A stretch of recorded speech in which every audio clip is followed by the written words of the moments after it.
40년 만에 다시 만난 그 사람 앞에서 저는 다시 25살이 되어 있었습니다. 오늘 이야기가 마음에 드신다면 구독과 좋아요 부탁드려요. 여러분의 응원이 더 좋은 이야기를 만드는 힘이 됩니다. 그럼 지금부터 제 이야기를 들려드릴게요. 제 이름은 김은숙입니다. 올해 58이에요. 서울의 한 초등학교에서 30년간 교편을 잡았고 작년에 정년퇴직했습니다. 평범한 교사의 삶이었죠. 평범한 아내였고 평범한 엄마였습니다. 그렇게 평범하게 살았어요. 아니, 평범하다고 믿으며 살았습니다. 오늘은 제가 제주도 바닷가에 앉아 이 이야기를 시작합니다. 파도 소리가 들리시나요? 저는 지금 성산 일출봉이 보이는 작은 카페 테라스에 앉아 있어요. 손에는 따뜻한 녹차 한 잔이 들려있고 눈앞에는 푸른 바다가 펼쳐져 있습니다. 아름다운 풍경이죠. 그런데 제 마음은 이 바다처럼 잔잔하지가 않아요. 남편 김철수는 작년 봄에 세상을 떠났습니다. 갑작스러운 심근경색이었어요. 아침에 출근하던 남편이 저녁에는 사늘한 시신이 되어 돌아왔습니다. 32년을 함께 산 사람이었어요. 좋은 남편이었습니다. 성실했고 가정적이었고 저와 딸 민지를 사랑했어요. 여보, 오늘 저녁은 뭐 먹을까? 남편의 마지막 말이었습니다. 평범한 일상의 말이었죠. 그게 마지막 인사가 될 줄 누가 알았겠어요. 저는 그날 아침 뭐라고 대답했을까요? 기억이 안 나요. 아마 글쎄요. 냉장고에 있는 거 봐서 만들게요 라고 했을 겁니다. 그렇게 무심하게 장례를 치르고 49제를 지내고 1년이 흘렀습니다. 딸 민지가 걱정스러운 눈으로 저를 바라봤어요. 엄마, 너무 집에만 계시지 마세요. 여행이라도 다녀오세요. 제주도 가보시는 거 어때요? 엄마 옛날에 제주도 가보고 싶다고 하셨잖아요. 민지는 제 손을 꼭 잡았습니다. 30살이 된 딸의 손은 이제 제 손보다 더 단단했어요. 엄마가 웃는 거 본 게 언제예요? 아빠도 엄마가 행복했으면 좋겠다고 하셨을 거예요. 딸의 말에 저는 고개를 끄덕였습니다. 그래요. 남편도 그랬을 겁니다. 하지만 행복이 뭘까요? 58배 나이에 홀로 남은 여자에게 행복이란 게 있을까요? 그래도 저는 딸의 권유를 받아들였습니다. 혼자 떠나는 첫 여행이었어요. 결혼 후 처음으로 혼자 비행기를 타고 혼자 짐을 끌고 혼자 호텔에 체크인했습니다. 모든 게 낯설었어요. 옆자리가 너무 비어 있었습니다. 제주공항에 도착했을 때 따뜻한 바람이 저를 맞이했어요. 5월의 제주도는 아름다웠습니다. 유채꽃이 지고 수국이 피기 시작하는 계절이었죠.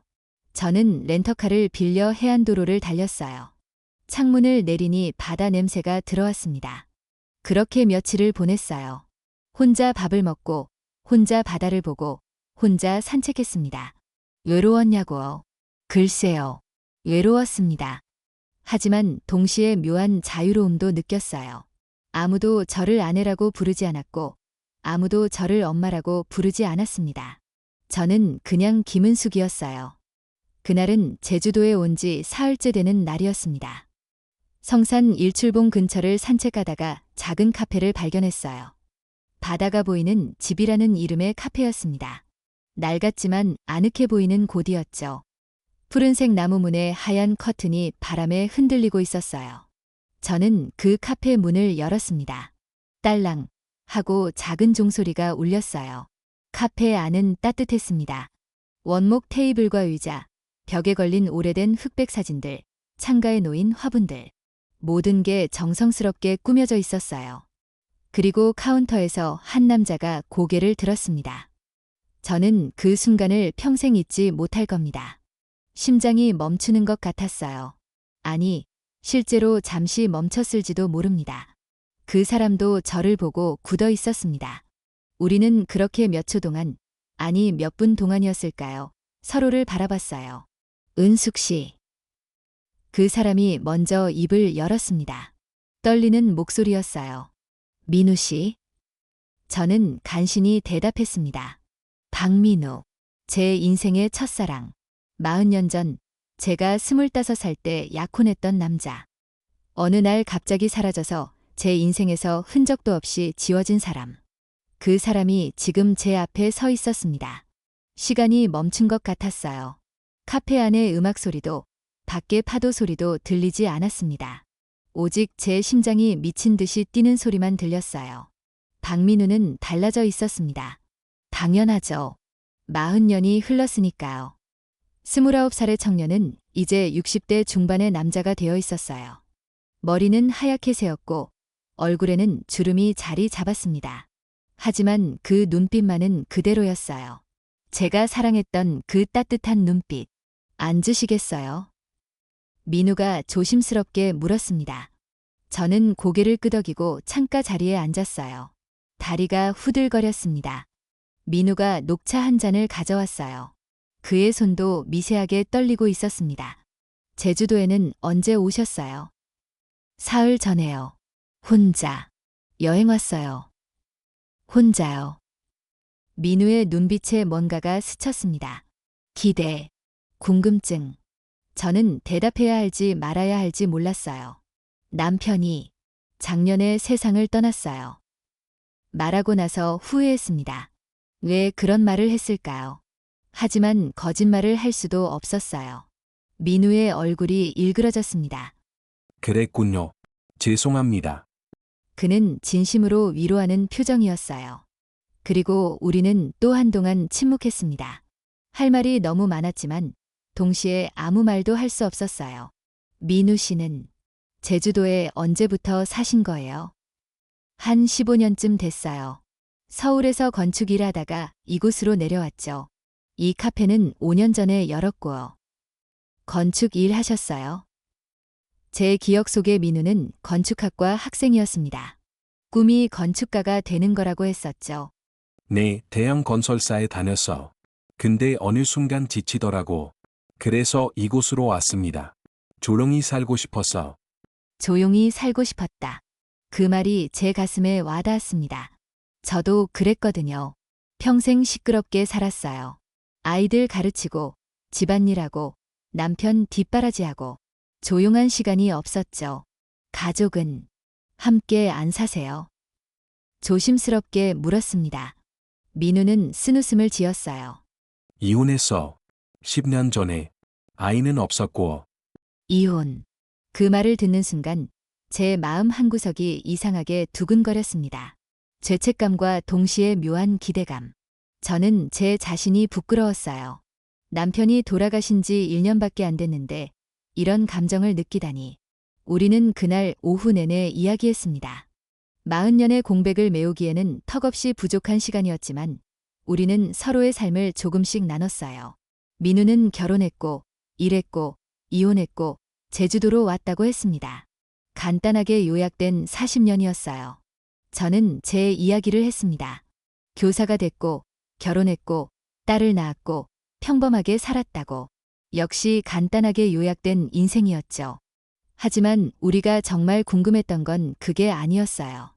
우리가 정말 하고 싶었던 질문은 달랐습니다. 왜 그랬어요?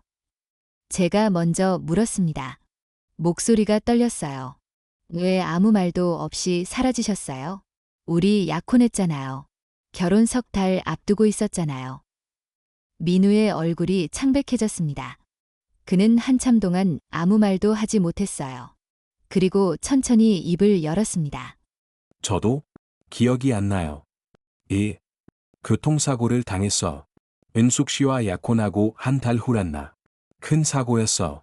머리를 다쳤고 한참 동안 혼수 상태였대요. 그리고 깨어났을 때 기억이 없었습니다.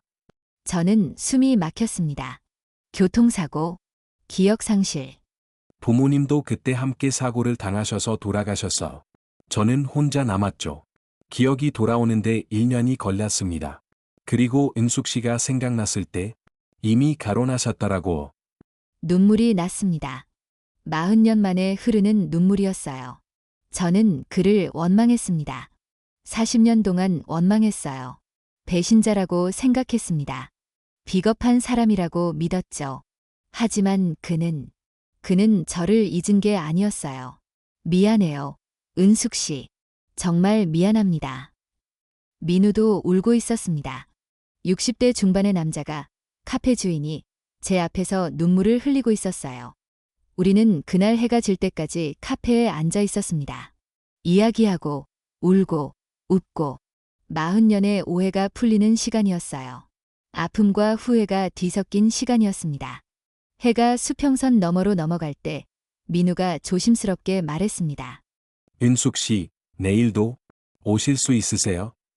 저는 대답해야 할지 말아야 할지 몰랐습니다. 이게 옳은 건가요? 남편이 돌아가신 지 1년, 첫사랑을 다시 만나는 게. 하지만 제 입은 제 마음과 달리 움직였어요. 네, 올게요. 그날 밤 호텔 방으로 돌아온 저는 잠을 이룰 수 없었습니다. 창밖으로 바다가 보였어요. 달빛에 반짝이는 바다. 그 바다처럼 제 마음도 일렁이고 있었습니다. 남편 얼굴이 떠올랐어요. 철수 씨, 미안해요. 저 이러면 안 되는 거 아닌가요? 하지만 동시에 박민우의 얼굴도 떠올랐습니다. 그의 눈물, 그의 사과, 그의 조심스러운 질문. 저는 58살입니다. 이제 인생의 반 이상을 살았어요. 남은 인생도 그리 길지 않을 겁니다.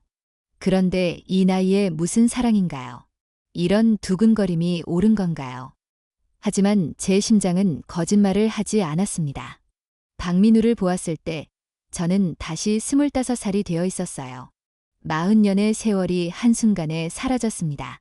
다음 날 저는 다시 그 카페 문을 열었습니다. 그렇게 저는 매일 그 카페를 찾아갔습니다. 아침에 일어나면 가장 먼저 민우의 얼굴이 떠올랐어요. 거울을 보며 옷을 고르고 화장을 하는 제 모습이 낯설었습니다. 이 나이에 이런 설렘이라니. 민우의 카페는 오전 10시에 문을 열었어요. 저는 10시 5분쯤 도착하곤 했습니다. 너무 일찍 가면 티가 날 것 같아서요. 우습죠. 58살 여자가 이런 고민을 하다니. 오늘은 일찍 오셨네요. 민우는 항상 환하게 웃으며 저를 맞아줬습니다. 그의 미소를 볼 때마다 제 가슴이 두근거렸어요. 이게 사랑일까요?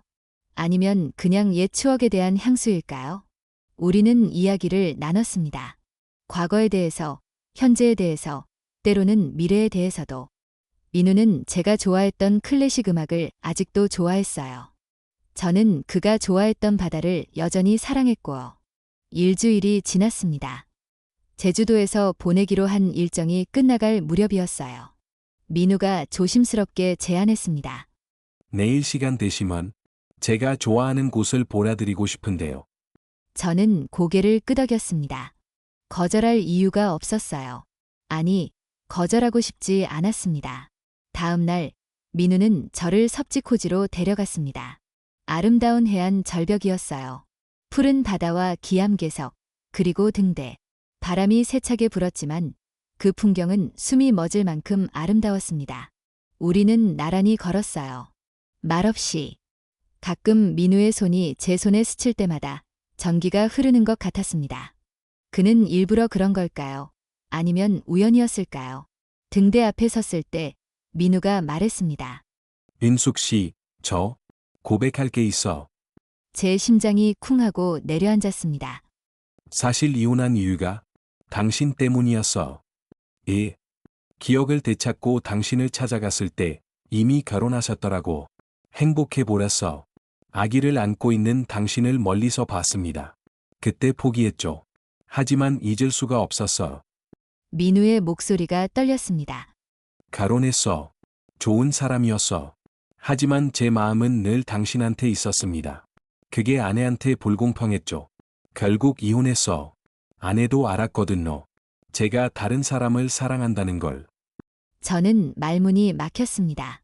민우는 40년 동안 저를 잊지 못했다고 했어요. 그 긴 세월을 혼자 간직했다고. 은숙 씨, 이제라도 늦지 않았을까요? 우리 다시 시작할 수 있을까요? 그의 눈빛이 간절했습니다. 저는 대답하고 싶었어요. 네라고, 시작해봐요라고. 하지만 제 입에서 나온 건 다른 말이었습니다. 저도 모르겠어요. 민우 씨, 저는 과부예요. 1년밖에 안 됐어요. 이러는 게 옳은 건가요? 남편 얼굴이 떠올랐습니다. 32년을 함께 산 사람. 저를 사랑했던 사람. 그런데 저는 지금 다른 남자 앞에서 마음이 흔들리고 있었어요. 천천히 생각하세요. 저는 기다릴 수 있어. 40년을 기다렸는데 조금 더 기다리는 게 뭐가 대수겠어. 민우는 그렇게 말하고 웃었습니다. 슬픈 미소였어요. 그날 저녁, 저는 서울로 돌아갈 짐을 샀습니다. 예정된 일정이 끝났거든요. 하지만 제 마음은 제주도에 남고 싶어 했어요. 민우 곁에 남고 싶어 했습니다. 공항으로 가는 차 안에서 민우가 말했습니다. 서울에서 연락 주세요. 전화번호 알려드릴게요. 저는 그의 명함을 받았습니다. 바다가 보이는 집이라는 카페 이름과 전화번호가 적혀 있었어요. 손으로 쓴 글씨였습니다. 공항에서 헤어질 때 민우가 제 손을 잡았어요. 40년 만에 잡는 그의 손, 따뜻했습니다. 저는 그 온기를 평생 기억할 것 같았어요. 은숙 씨, 행복하세요. 그의 마지막 말이었습니다. 저는 고개를 끄덕이고 게이트 안으로 들어갔어요. 뒤돌아보고 싶었지만 참았습니다. 뒤돌아보면 울 것 같았거든요. 서울로 돌아왔습니다. 집은 여전히 텅 비어 있었어요. 남편이 없는 집, 딸마저 독립해서 나간 집, 저 혼자만의 공간. 엄마, 다녀오셨어요. 어땠어요? 민지가 저녁을 먹으러 왔습니다. 딸은 제 얼굴을 유심히 봤어요. 어머, 엄마 얼굴이 왜 이렇게 좋아요? 제주도가 그렇게 좋았어요. 저는 얼버무렸습니다. 딸에게 뭐라고 말해야 할까요? 첫사랑을 만났다고, 마음이 흔들린다고, 그런 말을 할 수 있을까요? 바다가 좋더라. 공기도 맑고. 그래요. 다음엔 저도 같이 가요. 엄마 혼자 보내기 아까운데. 민지는 모르죠. 제 마음이 지금 얼마나 복잡한지. 저는 거짓말쟁이가 된 기분이었어요. 그날 밤, 저는 민우에게 문자를 보냈습니다. 잘 도착했다고, 좋은 시간이었다고. 그는 금방 답장을 보내왔어요. 저도 행복한 시간이었습니다. 언제든 다시 오세요. 저는 그 문자를 수십 번 읽었습니다. 마치 연애 편지를 받은 20살처럼. 며칠이 지났습니다. 저는 민우와 매일 문자를 주고받았어요. 사소한 일상들. 오늘 뭘 먹었는지, 날씨가 어떤지, 무슨 생각을 하는지. 이 나이에 이런 메시지를 주고받다니 스스로도 우스웠습니다. 하지만 행복했어요. 아침에 일어나면 그의 문자가 와 있었고 잠들기 전에 마지막 대화를 나눴습니다. 남편과 함께 살 때도 이렇게 자주 대화하지 않았는데 그러던 어느 날이었습니다. 저는 남편 서재를 정리하고 있었어요. 1년이 지났지만 아직 손대지 못한 공간이었습니다. 책장을 정리하다가 낡은 수첩 하나를 발견했어요. 남편의 일기장이었습니다. 저는 망설였어요. 돌아가신 사람의 일기를 봐도 되는 걸까? 하지만 호기심이 이겼습니다. 저는 조심스럽게 첫 장을 넘겼어요. 일기는 30년 전부터 시작됐습니다. 우리가 결혼한 해부터 남편의 단정한 글씨로 빼곡히 적혀 있었어요. 오늘 은숙이와 결혼했다. 행복하다. 하지만 그녀의 눈빛 어딘가에 슬픔이 있다. 누군가를 잊지 못하는 것 같다. 괜찮다. 평생 그녀를 행복하게 만들겠다. 가슴이 철렁했습니다. 남편은 알고 있었어요. 제가 누군가를 사랑했었다는 걸. 저는 떨리는 손으로 페이지를 넘겼습니다. 여기저기 제 이야기가 적혀 있었어요. 은숙이가 오늘 웃었다. 진심으로 웃는 모습이 예뻤다. 은숙이가 또 꿈에서 누군가의 이름을 불렀다. 민우라고. 그 사람이 그렇게 그리운가 보다. 은숙이는 좋은 아내다. 좋은 엄마다. 하지만 가끔 창밖을 보는 그녀의 눈빛이 외로워 보인다. 저는 눈물이 났습니다. 남편은 알고 있었어요. 제가 완전히 그를 사랑하지 못한다는 걸. 하지만 한 번도 원망하지 않았습니다. 마지막 페이지에 이르렀을 때 저는 더 이상 참을 수 없었어요. 내가 먼저 갈 것 같다. 건강이 좋지 않다. 은수가, 나는 당신이 행복하길 바란다. 내가 세상을 떠나도 당신이 다시 사랑할 수 있다면 그것이 내 소원이다. 당신은 나를 위해 너무 많이 희생했다. 이제는 당신 행복을 찾아라. 미안하다. 그리고 사랑한다. 저는 그 자리에 주저앉아 울었습니다. 남편이 남긴 마지막 메시지. 허락이었을까요? 축복이었을까요? 저는 죄책감에 눌려 숨을 쉴 수가 없었어요. 휴대폰이 울렸습니다. 민우였어요. 은숙 씨, 괜찮으세요? 오늘 연락이 없으셔서 걱정됐어요.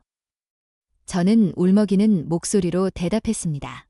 민우 씨, 저 지금 많이 혼란스러워요. 무슨 일이에요? 저는 남편의 일기를 발견한 이야기를 했습니다. 민우는 한참 동안 말이 없었어요. 인숙 씨, 남편분이 당신을 정말 사랑하셨나 봐. 네, 저보다 더. 그분이 당신의 행복을 바라셨다면 우리가 함께하는 것도 남편분의 소원일 거예요. 민우의 말이 위로가 됐습니다. 하지만 동시에 더 혼란스러웠어요. 정말 그래도 되는 걸까요? 그때였습니다. 초인종이 울렸어요. 민지였습니다. 엄마, 저예요. 문 열어주세요. 저는 황급히 눈물을 닦고 문을 열었습니다. 민지는 제 얼굴을 보더니 깜짝 놀랐어요. 엄마, 오셨어요. 무슨 일 있어요? 아니야. 아무것도 아니야. 하지만 딸의 눈은 예리했습니다. 민지는 제 손에 들린 일기장을 봤어요. 그게 뭐예요? 아빠 일기장. 저는 당황했습니다. 감출 수가 없었어요. 서재 정리하다가 발견했어. 민지는 일기장을 집어들었습니다. 그리고 몇 페이지를 읽더니 저를 쳐다봤어요. 그 눈빛이 예사롭지 않았습니다. 엄마, 민우가 누구예요? 심장이 멎는 줄 알았습니다. 그건 아빠가 꿈에서 민우라는 이름을 불렀다고 썼잖아요. 도대체 누구예요? 저는 거짓말을 할 수 없었습니다. 민지는 제 딸이에요. 언젠가는 알게 될 이야기였습니다. 엄마의 옛날 친구야. 친구요. 그냥 친구가 아니죠. 엄마가 사랑했던 사람이죠. 딸의 목소리가 날카로워졌습니다. 저는 대답하지 못했어요. 침묵이 답이 됐습니다. 제주도에서 그 사람 만난 거예요. 저는 깜짝 놀랐습니다. 어떻게? 엄마 얼굴 보면 알죠. 제주도 다녀온 후로 달라졌어요. 웃고, 노래도 부르고, 처음엔 여행이 좋았나 보다 했는데, 남자였구나. 민지의 목소리에 차가운 무언가가 담겨 있었습니다. 아빠 돌아가신 지 1년도 안 됐어요. 엄마, 벌써 다른 남자 만나세요. 민지야, 그게 아니라. 그럼 뭐예요? 옛날 사랑이 다시 찾아와서 마음이 흔들렸다. 이 나이의 사랑이 뭐예요? 엄마, 딸의 말이 화살처럼 제 가슴에 박혔습니다. 저도 똑같은 생각을 했었거든요. 민지야, 엄마 말 좀. 아빠가 불쌍해요. 평생 엄마만 사랑했는데. 엄마는 다른 사람 생각하면서 살았잖아요. 그것도 모자라서 이제 만나려고요. 딸은 울고 있었습니다. 저도 울었어요. 우리는 그렇게 서로를 보며 눈물만 흘렸습니다. 실망이에요. 엄마, 정말 실망이에요. 민지는 그 말을 남기고 집을 나갔습니다. 문이 쾅 하고 닫혔어요. 저는 그 자리에 주저앉았습니다. 제 손에는 남편의 일기장이 들려 있었고 휴대폰에는 민우의 문자가 와 있었어요. 두 사람 사이에서 저는 누구의 편도 들 수 없었습니다. 그날 밤 저는 민우에게 전화를 걸었습니다. 민우 씨, 저 시간이 필요할 것 같아요. 무슨 일 있었어? 저는 딸과의 일을 이야기했습니다. 민우는 한숨을 쉬었어요. 그럴 줄 알았어. 미안해요, 은숙 씨. 제가 너무 성급했나 봐. 아니에요. 민우 씨 잘못이 아니에요. 제가 정리가 안 돼서. 괜찮아요. 천천히 생각하세요. 저는 락이 있을게요. 전화를 끊고 나서 저는 한참을 울었습니다. 행복하고 싶었어요. 사랑하고 싶었습니다. 하지만 그게 제가 되는 것 같았어요. 일주일이 지났습니다. 민지는 제 전화를 받지 않았어요. 문자도 읽지 않았습니다. 저는 딸의 집 앞까지 찾아갔지만 문을 열어주지 않았어요. 민지야, 엄마야, 문 좀 열어줘. 이야기하자. 아무 대답이 없었습니다. 저는 문 앞에서 한참을 서 있다가 돌아왔어요. 딸에게 버림받은 기분이었습니다. 민우와의 연락도 끊어졌습니다. 제가 먼저 거리를 뒀어요. 딸과의 관계가 이렇게 된 마당에 민우를 만날 명분이 없었습니다. 하지만 그가 보고 싶었어요.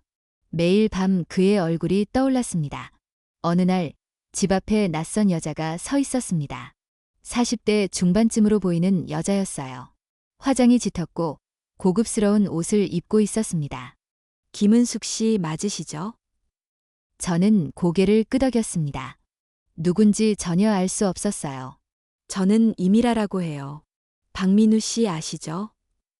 심장이 철렁 내려앉았습니다. 이 여자가 민우를 어떻게 알까요? 네, 아는데요. 누구시죠? 전 민우 씨 전 부인이에요. 전 부인. 민우가 말했던 그 사람. 저는 긴장했습니다.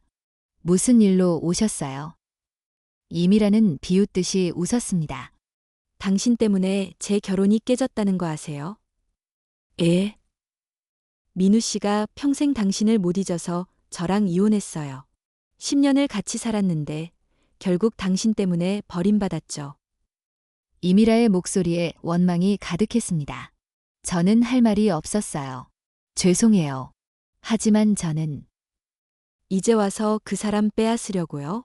신여덟비나 먹고 철도 없이 그녀의 말이 칼날처럼 날카로웠습니다. 당신 남편 죽은 지 1년도 안 됐죠? 벌써 다른 남자 만나요? 참 대단하시네요. 저는 분노가 치밀었습니다. 하지만 뭐라 반박할 수 없었어요. 사실이었으니까. 제 사생활에 왜 참견하세요? 민우 씨 딸은 아세요? 저는 깜짝 놀랐습니다. 민우는 아이가 없다고 했는데, 딸이요. 민우 씨가 아이 없다고. 거짓말이에요. 딸이 있어요. 지금 서울에 살고 있어요. 민우 씨가 숨긴 거예요. 당신한테 부담 줄까봐. 제 머리가 복잡해졌습니다. 민우가 거짓말을 했다고. 예요. 이미라는 계속 말을 이었어요. 그 사람 제주도 땅도 다 제 돈으로 산 거예요. 카페도 제가 투자한 거고. 그런데 이혼하면서 다 가져갔죠. 이제 당신이 그 재산 노리는 거예요? 그런 게 아닙니다. 저는 소리쳤습니다. 하지만 이미라는 비웃기만 했어요. 당신 딸도 알아요? 엄마가 이러고 있다는 거? 그 말에 저는 할 말을 잃었습니다. 이미라는 승리한 듯 웃었어요. 딸한테 말씀드릴까요? 엄마가 아빠 죽자마자 남자 만난다고? 그만하세요. 저는 떨리는 목소리로 말했습니다. 이미라는 만족스러운 표정으로 가버렸어요. 저는 그 자리에 주저앉았습니다. 민우가 거짓말을 했다고, 딸이 있다고, 그게 사실일까요? 저는 민우에게 전화를 걸었습니다. 하지만 받지 않았어요. 문자를 보냈지만 답이 없었습니다. 불안감이 엄습했어요. 다음 날 민지에게서 전화가 왔습니다. 일주일 만에 연락이었어요. 엄마, 지금 시간 있으세요? 딸의 목소리가 차가웠습니다. 있어. 무슨 일이야? 카페에서 만나요. 할 말이 있어요. 저는 불안한 마음으로 약속 장소로 갔습니다. 민지는 이미 와 있었어요. 그런데 옆에 낯선 여자가 앉아 있었습니다. 이미라였어요. 저는 식은땀이 났습니다. 이미라가 민지를 만났구나. 엄마, 이분이 박민우 씨 전 부인이래요. 민지의 얼굴이 딱딱했습니다. 민지야, 이게. 민지 씨한테 다 말씀드렸어요. 민우 씨가 어떤 사람인지. 이미라가 끼어들었습니다. 저는 그녀를 노려봤어요. 무슨 말을 한 거예요? 사실만 말했어요. 민우 씨가 사기꾼이라는 것, 여자들한테 돈 뜯어내는 게 취미라는 것. 거짓말하지 마세요. 엄마, 정말이에요. 민지가 물었습니다. 딸의 눈에 눈물이 고였어요. 그 사람한테 돈 줬어요? 아니, 그런 적 없어. 아직은 안 줬죠. 근데 곧 요구할 거예요. 당신 퇴직금 노리는 거예요. 저는 화가 났습니다. 거짓말 그만하세요. 민우 씨는 그런 사람 아니에요. 어떻게 아세요? 몇 번이나 만나봤다고? 40년 만에 만난 사람인데? 그 말에 저는 할 말이 없었습니다. 맞아요. 저는 민우를 정말로 알까요? 40년 전에 그 사람을 기억할 뿐이에요. 엄마, 이분 말이 맞아요. 조사해봤는데 박민우 씨 제주도에서 평판이 안 좋대요. 민지의 말에 저는 믿을 수 없었습니다. 뭐라고? 너가 조사를 해? 당연하죠. 제 엄마가 사기꾼한테 당할 순 없잖아요. 딸은 서류 몇 장을 꺼냈습니다. 제 앞에 놓았어요. 이거 보세요. 박민우 씨 과거 사업 실패 기록이에요. 빚도 많고요. 카페도 사실 담보 잡혀 있대요. 저는 서류를 봤습니다. 정말 민우의 이름이 적혀 있었어요. 사업 실패, 빚, 담보. 머리가 어지러웠습니다. 이게 사실인가요? 민지야, 이건 오해일 거야. 오해요. 증거가 여기 있는데요. 딸의 목소리가 높아졌습니다. 카페 안의 사람들이 우리를 쳐다봤어요. 엄마, 정신 차리세요. 그 사람 엄마 돈 노리는 거예요. 아빠 죽고 받은 보험금 있잖아요.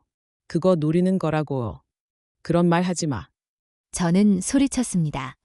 하지만 제 목소리는 떨리고 있었어요. 확신이 없었습니다. 믿고 싶지 않으시겠지만 사실이에요. 민우 씨는 예전에도 여자들한테 돈 빌린 적 있어요. 저한테도 그랬고요. 이미라가 덧붙였습니다. 저는 그들을 번갈아 봤어요. 거짓말인 것 같았지만 증거가 있었습니다. 서류가 있었어요. 저는 자리에서 일어났습니다. 나 먼저 갈게. 엄마, 그 사람 다시 만나지 마세요. 약속해요. 민지가 제 팔을 잡았습니다. 저는 딸의 손을 뿌리쳤어요. 놔줘. 내 인생이야. 내가 알아서 할게. 집으로 돌아왔습니다. 저는 소파에 앉아 한참을 멍하니 있었어요. 민우에게 전화를 걸었습니다. 이번엔 받았어요. 은숙 씨, 미안해요. 연락 못 들어서. 민우의 목소리가 들렸습니다. 저는 떨리는 목소리로 물었어요. 민우 씨, 물어볼 게 있어요. 뭔데요? 딸이 있어. 침묵이 흘렀습니다. 긴 침묵이었어요. 네 있어. 심장이 멈추는 것 같았습니다. 왜 거짓말했어요? 부담 줄까 봐. 은숙 씨가 그런 걸 싫어할 것 같아서. 사업 실패한 것도, 빚이 있는 것도 또 침묵이 흘렀습니다. 이미라를 만나셨나 보네요. 대답해요. 사실이에. 네. 사업에 실패한 적 있어. 빚도 있고. 하지만 갚아가고 있어. 천천히. 저는 눈물이 났습니다. 그럼 저한테 한 말은 다 거짓말이었어요? 저를 사랑한다는 것도. 그건 진심이에요. 은숙 씨, 제 말 좀 들어봐. 이제 더 이상 만나지 말아요. 저는 전화를 끊었습니다. 민우가 다시 전화했지만 받지 않았어요. 며칠이 지났습니다. 저는 집에만 틀어박혀 있었어요. 민우에게서 계속 전화와 문자가 왔지만 모두 무시했습니다. 어느 날 민지가 찾아왔습니다. 엄마, 밥은 먹었어요. 딸이 음식을 가져왔어요. 저는 먹고 싶지 않았지만 딸 앞에서 억지로 먹었습니다. 그 사람이랑 연락 끊었어요. 저는 고개를 끄덕였습니다. 민지는 안도하는 표정이었어요. 잘하셨어요. 엄마, 사기꾼한테 당할 뻔했어요. 사기꾼. 그 단어가 제 가슴에 박혔습니다. 민우가 정말 사기꾼일까요? 저를 속인 걸까요? 하지만 저는 그의 눈빛을 기억합니다. 제주도 바다를 보며 했던 고백을. 그게 다 거짓이었을까요? 밤이 되었습니다. 저는 잠을 이룰 수 없었어요. 민우의 얼굴이 자꾸 떠올랐습니다. 그리고 이미라의 말도, 딸의 서류도. 저는 혼란스러웠습니다. 누구를 믿어야 할까요? 제 감정을 믿어야 할까요? 아니면 증거를 믿어야 할까요? 그때 휴대폰에 문자가 왔습니다. 민우였어요. 은숙 씨, 마지막으로 한 번만 만나주세요. 설명할 기회를 주세요. 제발. 저는 문자를 읽고 또 읽었습니다. 만나야 할까요? 아니면 이대로 끝내야 할까요? 다음 날 아침 저는 결심했습니다. 마지막으로 만나기로, 진실을 들어보기로, 제주도행 비행기를 예약했습니다. 딸에게는 친구 만나러 간다고 거짓말했어요. 또 거짓말쟁이가 됐습니다. 제주공항에 도착했을 때 민우가 기다리고 있었습니다. 초췌해 보였어요. 수염도 까끌까끌하고 눈가에 다크서클이 졌습니다. 와주셔서 감사합니다. 민우의 목소리가 떨렸습니다. 우리는 카페로 갔어요. 그 익숙한 바다가 보이는 집. 카페 안은 텅 비어 있었습니다. 민우가 문을 닫았대요. 손님을 받을 기분이 아니었다고. 우리는 마주 앉았습니다. 한참 동안 아무도 말하지 않았어요. 이미라가 뭐라고 했나요? 저는 이미라가 한 말들을 전했습니다. 민우는 고개를 끄덕였어요. 일부는 사실이에요. 제 가슴이 무너졌습니다. 딸이 있어. 28살이에요. 서울에 살고 있죠. 숨긴 건 죄송해요. 하지만 제가 은숙 씨를 만날 자격이 있나 싶었어. 이혼남의 딸까지 있으면. 그래도 거짓말하면 안 되죠. 알아요. 정말 미안해요. 민우는 고개를 숙였습니다. 사업 실패한 것도 사실이에요. 10년 전에 건설 회사 차려서 망했어. 빚이 많았죠. 그래서 제주도로 도망치듯 왔습니다. 하지만 갚아가고 있어. 카페 수익으로 조금씩. 저는 그를 바라봤습니다. 그의 눈에 눈물이 맺혔어요. 하지만 은숙 씨한테 한 말은 진심이에요. 당신을 사랑한다는 거, 그건 거짓말이 아니에요. 40년을 기다렸어. 당신을. 어떻게 믿어? 당신이 한 말 중에 뭐가 진짜고 뭐가 거짓인지 어떻게 알아요? 저는 울었습니다. 민우도 울었어요. 제 마음만은 믿어주세요. 제발. 우리는 그렇게 한참을 울었습니다.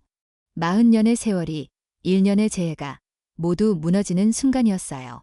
저는 자리에서 일어났습니다. 생각 좀 할게요. 시간이 필요해요. 얼마든지 기다릴게요. 민우는 그렇게 말했지만 저는 확신할 수 없었어요. 다시 만날 수 있을까? 이 관계를 이어갈 수 있을까? 서울로 돌아오는 비행기 안에서 저는 창밖을 봤습니다. 구름 위를 날고 있었어요. 세상이 아득히 멀게 느껴졌습니다. 저는 지쳤습니다. 사랑하는 것도 믿는 것도 모두가 힘들었어요. 이 나이에 이런 감정의 롤러코스터를 탈 줄 몰랐습니다. 집에 도착했을 때 현관 앞에 누군가 서 있었어요. 민지였습니다. 엄마, 제주도 갔다 오셨죠? 딸이 차갑게 물었습니다. 저는 거짓말을 할 수 없었어요. 응. 그 사람 만났어요. 저는 고개를 끄덕였습니다. 민지의 얼굴이 일그러졌어요. 엄마, 정말 실망이에요. 제가 그렇게 말렸는데. 민지야, 엄마 말 좀. 싫어요. 이제 엄마 상관 안 할래요. 마음대로 하세요. 딸은 그렇게 소리치고 가버렸습니다. 저는 그 자리에 주저앉았어요. 저는 모든 것을 잃는 것 같았습니다. 딸과의 관계, 민우와의 사랑, 제 자신의 평화, 모두가 무너져 내렸어요. 그날 밤, 저는 남편 사진 앞에 앉았습니다. 결혼식 때 찍은 사진이었어요. 젊고 행복했던 우리. 여보, 제가 뭘 잘못한 걸까요? 행복해지고 싶었을 뿐인데. 사진 속의 남편은 웃고 있었습니다. 저를 향해. 저는 그의 일기장을 다시 꺼냈어요. 마지막 페이지를 펼쳤습니다. 은수가 행복해라. 그게 내 마지막 소원이다. 행복. 그게 뭘까요? 어떻게 하는 건가요? 저는 알 수 없었습니다. 일주일이 또 지났습니다. 저는 집 밖을 나가지 않았어요. 친구들의 전화도 받지 않았습니다. 민우에게서도 연락이 없었어요. 아마 포기한 것 같았습니다. 민지와도 연락이 끊겼습니다. 딸은 저를 용서하지 않았어요. 저는 그렇게 혼자였습니다. 완전히 혼자. 어느 날 오후 초인종이 울렸습니다. 민지일까 싶어 얼른 문을 열었어요. 하지만 낯선 남자가 서 있었습니다. 김은숙 씨 댁 맞으시죠? 40대 중반쯤으로 보이는 남자였어요. 정장을 입고 있었습니다. 네, 그런데요. 누구시죠? 저는 박진호라고 합니다. 박민우의 동생이에요. 민우의 동생. 저는 깜짝 놀랐습니다. 들어오세요. 진호는 조심스럽게 집 안으로 들어왔습니다. 우리는 거실에 앉았어요. 형님 이야기 들었어요. 그래서 찾아왔습니다. 무슨 일로? 이미라라는 여자 아시죠? 그 이름을 듣는 순간 제 표정이 굳었습니다. 네, 알아요. 그 여자가 한 말 다 거짓말이에요. 저는 믿을 수 없다는 표정으로 그를 봤어요. 무슨 말씀이세요? 진호는 서류 봉투를 꺼냈습니다. 제 앞에 놓았어요. 제가 조사했어요. 이미라는 전문 사기꾼이에요. 형님이 첫 번째 피해자가 아니에요. 저는 서류를 펼쳤습니다. 이미라의 과거 기록이 빼곡히 적혀 있었어요. 이게 이미라는 결혼 사기 전과가 3건 있어요. 형님과 결혼할 때도 형님 재산이 목적이었죠. 형님이 제주도 땅을 가지고 있었거든요. 할아버지께 물려받은 땅이요. 진호는 계속 설명했습니다. 이미라는 형님을 속여서 그 땅의 공동명의자가 됐어요. 그리고 이혼하면서 절반을 가져갔죠. 형님은 나머지 절반으로 카페를 지었고. 그럼 사업 실패는요? 그것도 이미라 때문이에요. 형님이 건설사를 운영할 때 이미라가 회사 돈을 빼돌렸어요. 형님은 그걸 몰랐죠. 나중에 알았을 땐 이미 회사가 망한 후였어요. 저는 충격을 받았습니다. 이미라가 그런 짓을 했다고요? 증거가 있어요. 여기 다 있어요. 이미라의 통장 거래 내역, 형님 회사 장부, 증인 진술서. 제가 3개월 동안 조사한 자료예요. 진호가 건넨 서류들을 보니 정말로 증거가 명확했어요.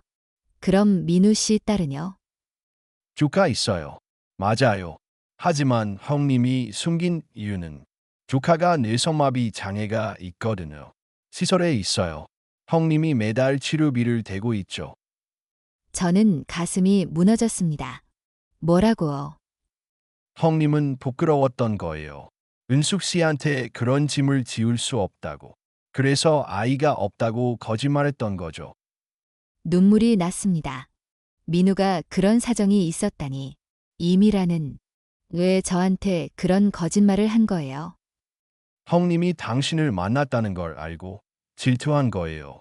그리고 형님한테서 더 뜯어낼 게 없나 싶어서 접근한 거고요. 제주도 땅 나머지 절반도 노리고 있었어요.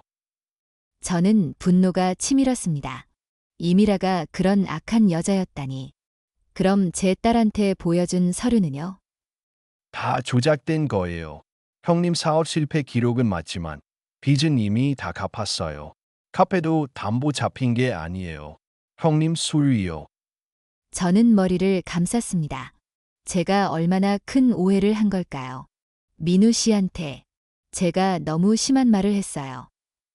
형님은 이해하실 거예요. 당신이 혼란스러웠다는 걸. 진호는 일어서며 말했습니다. 이 서류들 가지고 계세요. 그리고 형님한테 기회를 한 번만 더 주세요. 형님은 평생 당신만 사랑했어요. 진호가 떠난 후 저는 서류들을 다시 봤습니다. 하나하나가 진실을 말하고 있었어요. 저는 바보였습니다. 이미라의 거짓말에 속았고 민우를 의심했습니다. 저는 곧바로 민지에게 전화를 걸었어요. 이번엔 받았습니다. 엄마, 무슨 일이에요? 딸의 목소리는 여전히 차가웠습니다. 민지야, 엄마가 할 말이 있어. 당장 만날 수 있어? 1시간 후 민지가 집에 왔습니다. 저는 진호가 가져온 서류들을 보여줬어요. 이게 뭐예요? 읽어봐. 이미라가 누군지. 민지는 서류를 읽기 시작했습니다. 점점 얼굴이 창백해졌어요. 이게 진짜예요. 응, 박민우 씨 동생이 조사한 거야. 우리가 속은 거야. 이미라한테. 민지는 서류를 내려놓고 저를 봤습니다. 엄마, 제가 잘못 생각했어요. 딸이 울기 시작했습니다. 저도 울었어요. 우리 둘 다 잘못했어. 엄마도 제대로 확인하지 않았고. 박민우 씨한테 사과해야 해요. 제가 너무 심하게 말했어요. 저는 딸을 꼭 안았습니다. 일주일 만에 안는 딸이었어요. 엄마도 사과해야 해 그분을 의심해서. 다음 날 저는 민지와 함께 제주도로 갔습니다. 민우의 카페 앞에 섰을 때 심장이 두근거렸어요. 카페 문을 열었습니다. 민우는 카운터에서 손님을 응대하고 있었어요. 저를 보자 굳었습니다. 은숙 씨? 저는 그에게 다가갔습니다. 손님들이 저희를 쳐다봤지만 신경 쓰지 않았어요. 민우 씨, 미안해요. 제가 오해했어요. 눈물이 났습니다. 민우의 눈에도 눈물이 고였어요. 아니에요. 제가 거짓말해서. 아니에요. 당신이 왜 그랬는지 이제 알아요. 진호 씨한테 들었어. 민우는 놀란 표정이었습니다. 진호가 찾아갔어. 네, 모든 걸 설명해줬어. 이미라가 한 짓들도. 저는 그의 손을 잡았습니다. 딸이 있다는 것, 숨긴 게 아니라 보호하려고 했던 거죠. 저를. 민우는 고개를 끄덕였습니다. 말없이 울었어요. 민우 아저씨, 죄송해요. 민지가 다가와 고개를 숙였습니다. 제가 엄마를 말렸어요. 아저씨를 나쁜 사람이라고 생각했어요. 정말 미안해요. 아니에요. 딸로서 당연한 반응이었어. 어머니를 지키려고 한 거잖아요. 민우는 민지를 다정하게 봤습니다. 딸도 미안한 표정이었어요. 그날 우리는 카페에 오래 앉아 있었습니다. 민우는 자신의 이야기를 들려줬어요. 딸에 대해서, 사업 실패에 대해서, 이미라에 대해서, 모든 걸 솔직하게. 제 딸 이름은 인지예요. 28살이에요. 태어날 때부터 장애가 있었죠. 이미라는 딸을 버리고 싶어 했어. 시설에 보내자고. 저는 반대했죠. 그게 우리 부부 싸움의 시작이었어. 저는 그의 손을 꼭 잡았습니다. 인지는 지금 좋은 시설에 있어. 제가 매주 찾아가요. 말은 못하지만 제 목소리는 알아들어. 제가 오만 웃거든요. 민우의 얼굴에 아빠의 표정이 떠올랐습니다. 사랑이 가득한. 저도 만나볼 수 있을까요? 은지 씨를. 민지가 조심스럽게 물었습니다. 민우는 눈을 크게 떴어요. 정말로? 네, 제가 엄마를 오해한 것도 결국 소통이 부족해서였잖아요. 이제는 제대로 알고 싶어. 아저씨가 어떤 분인지. 딸의 말에 저는 가슴이 따뜻해졌습니다. 민지가 마음을 열고 있었어요. 그날 오후 우리는 함께 은지가 있는 시설을 방문했습니다. 깨끗하고 밝은 곳이었어요. 은지는 휠체어에 앉아 있었습니다. 아빠를 보자 얼굴이 환해졌어요. 말은 못했지만 표정으로 기쁨을 표현했습니다. 인지야, 아빠 왔어. 오늘은 특별한 분들이 같이 오셨어. 민우는 은지에게 저희를 소개했어요. 저는 은지의 손을 잡았습니다. 안녕, 은지야. 나는 은숙이라고 해, 아빠 친구야. 은지는 저를 보고 웃었습니다. 순수한 미소였어요. 제 눈에 눈물이 났습니다. 민지도 은지 옆에 앉았어요. 은지 씨, 저는 민지예요. 만나서 반가워요. 은지는 민지를 보고 손을 뻗었습니다. 민지는 그 손을 잡았어요. 두 사람은 그렇게 손을 잡고 있었습니다. 민우는 우리를 보며 울었습니다. 행복의 눈물이었어요. 저녁이 되어서야 우리는 시설을 나왔습니다. 민우가 말했습니다. 은숙 씨, 이제 우리 다시 시작할 수 있을까요? 저는 고개를 끄덕였습니다. 네, 다시 시작해요. 제대로. 민우는 저를 안았습니다. 40년 만의 포옹이었어요. 따뜻했습니다. 민지가 옆에서 웃으며 말했습니다. 아, 이제 제가 눈치껏 빠져야 하나요? 우리는 모두 웃었습니다. 오랜만에 진심으로 웃었어요. 그날 밤 저는 민지와 호텔방에 앉아 있었습니다. 딸이 물었어요. 엄마, 행복하세요. 저는 미소 지었습니다. 응, 행복해. 그럼 됐어요. 아빠도 그걸 원하셨을 거예요. 딸의 말에 저는 남편을 떠올렸습니다. 일기장에 남긴 그 말. 행복해라. 그게 내 마지막 소원이다. 네, 여보. 이제 행복할게요. 당신이 허락해준 이 행복을 소중히 할게요. 다음 날 우리는 이미라를 고소하기로 했습니다. 진호가 모은 증거들을 경찰에 제출했어요. 며칠 후 이미라는 사기죄로 구속됐습니다. 민우뿐 아니라 다른 피해자들도 진술했거든요. 정의가 실현된 순간이었습니다. 석 달이 흘렀습니다. 가을이 왔어요. 제주도의 억새가 바람에 흔들리는 계절이었습니다. 저는 민우와 함께 카페를 운영하기 시작했어요. 서울 집을 정리하고 제주도로 완전히 이사했습니다.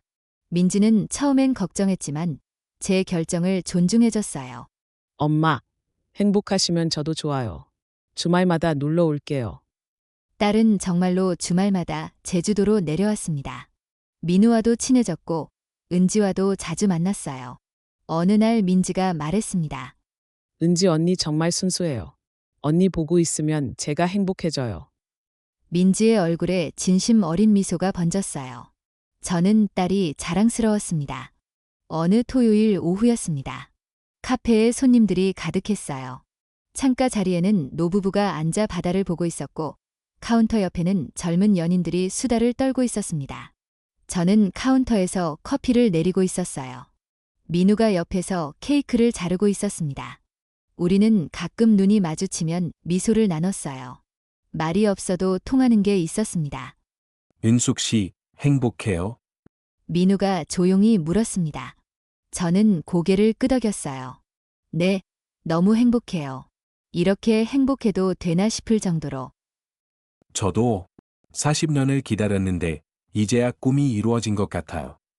그는 제 손을 살짝 잡았습니다. 저는 손을 뿌리치지 않았어요. 그날 저녁 일을 마치고 우리는 바닷가를 산책했습니다. 석양이 아름다웠어요. 하늘이 붉게 물들고 있었습니다. 여보. 저는 민우를 그렇게 불렀습니다. 처음으로. 민우는 멈춰 섰어요.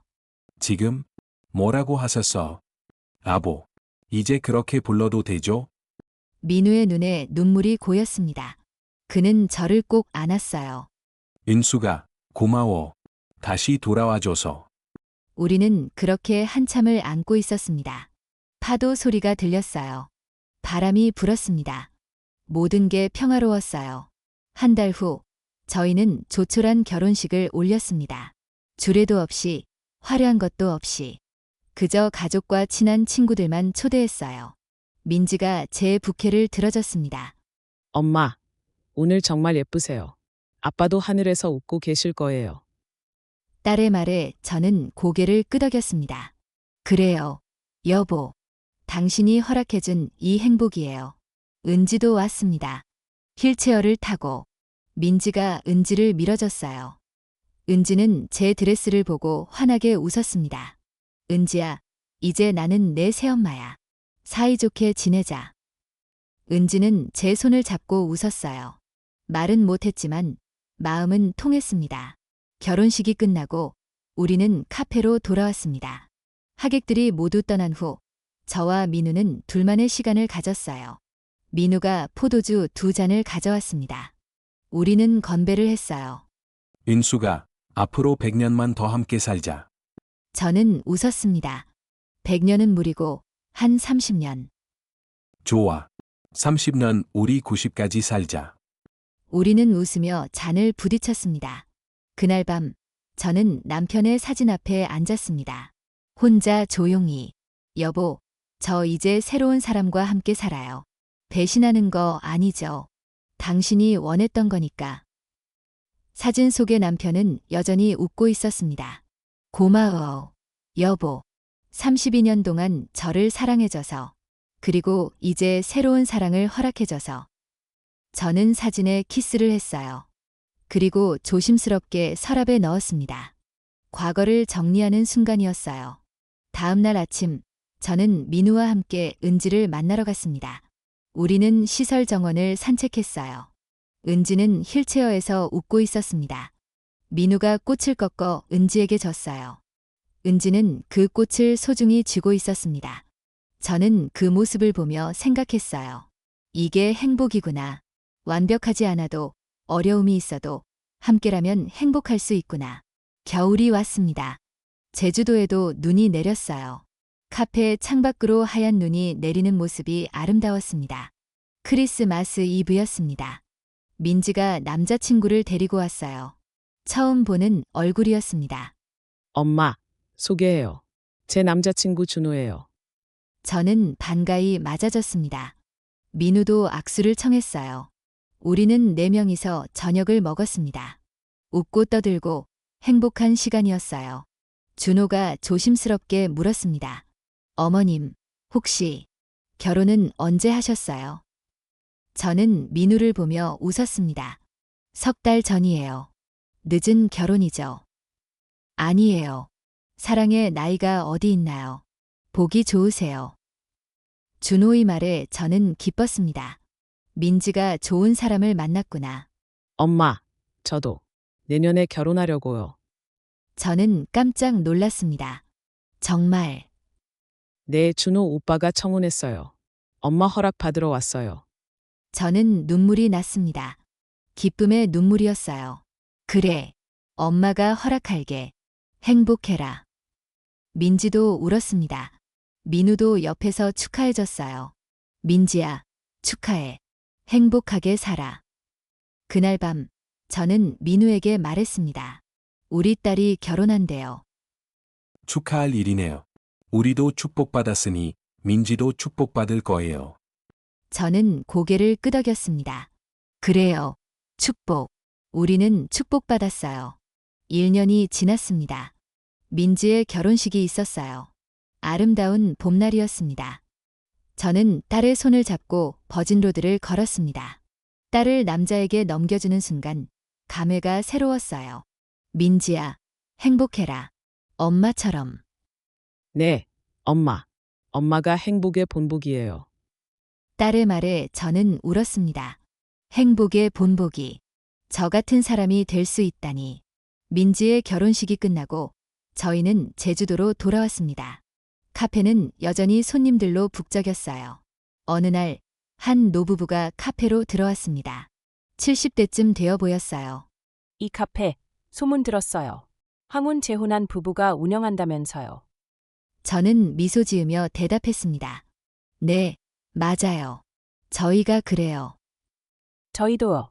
배우자 다 여의고 작년에 재혼했어요. 주변에서 난리였죠. 늙어서 무슨 재혼이냐고. 저는 공감했습니다. 저희도 그랬어요. 하지만 이제는 행복해요. 노부부는 고개를 끄덕였습니다. 맞아요. 나이가 무슨 상관이에요. 사랑하면 되는 거지. 그들은 커피를 마시며 자신들의 이야기를 들려줬어요. 저희와 비슷했습니다. 저는 그들이 용기를 냈다는 게 대견했어요. 힘내세요. 행복할 자격 있어요. 노부부는 고맙다며 카페를 나갔습니다. 저는 그들의 뒷모습을 보며 생각했어요. 우리가 누군가에게 희망이 되고 있구나. 그날 저녁, 민우와 저는 바닷가에 앉아 있었습니다. 석양을 보며, 여보, 우리 인생 참 드라마 같죠? 그러게요. 40년 만에 다시 만나서 이렇게 함께하게 될 줄 누가 알았겠어. 저는 그의 어깨에 기댔습니다. 후회 안 해요. 단 1초도 후회한 적 없어. 오히려 감사해요. 다시 만나게 해준 인연에. 저도 감사했습니다. 남편에게, 딸에게, 민우에게, 그리고 제 자신에게. 지금 이 순간, 저는 59살입니다. 인생의 반 이상을 살았어요. 남은 시간이 얼마나 될지 모릅니다. 하지만 확실한 건 지금이 가장 행복하다는 거예요. 사랑의 나이는 없습니다. 행복의 때가 정해진 것도 아니에요. 58배 시작한 사랑이 59배 맺은 인연이 저에게는 기적 같은 선물이었습니다. 여러분께 말씀드리고 싶어요. 나이가 들었다고, 배우자를 잃었다고 인생이 끝난 게 아니에요. 다시 시작할 수 있어요. 사랑할 수 있고 행복할 수 있습니다. 용기를 내세요. 주변의 시선이 두렵더라도, 자녀의 반대가 있더라도 여러분의 행복은 여러분 것이에요. 저는 그렇게 배웠습니다. 늦었지만 이제라도 알게 되어 감사합니다. 40년 만에 다시 만난 첫사랑과 함께하는 지금, 저는 말할 수 있어요. 인생은 끝나지 않았다. 사랑은 영원하다. 그리고 무엇보다 행복은 내가 선택하는 것이다. 여러분도 행복하세요. 나이는 숫자일 뿐입니다. 사랑하세요. 그리고 행복하세요. 그게 인생이 우리에게 주는 가장 큰 선물이니까요. 끝까지 들어주셔서 진심으로 감사합니다. 이 이야기가 마음에 드셨다면 좋아요와 구독 부탁드립니다. 알림 설정하시면 새로운 이야기를 가장 먼저 만나보실 수 있어요. 여러분은 황혼의 사랑 어떻게 생각하시나요? 나이가 들어도 새로운 사랑을 시작할 수 있다고 생각하시나요? 혹시 비슷한 경험이 있으시다면 댓글로 여러분의 이야기를 나눠주세요. 여러분의 이야기가 다른 분들께 큰 위로와 용기가 됩니다. 다음 이야기에서 또 만나요.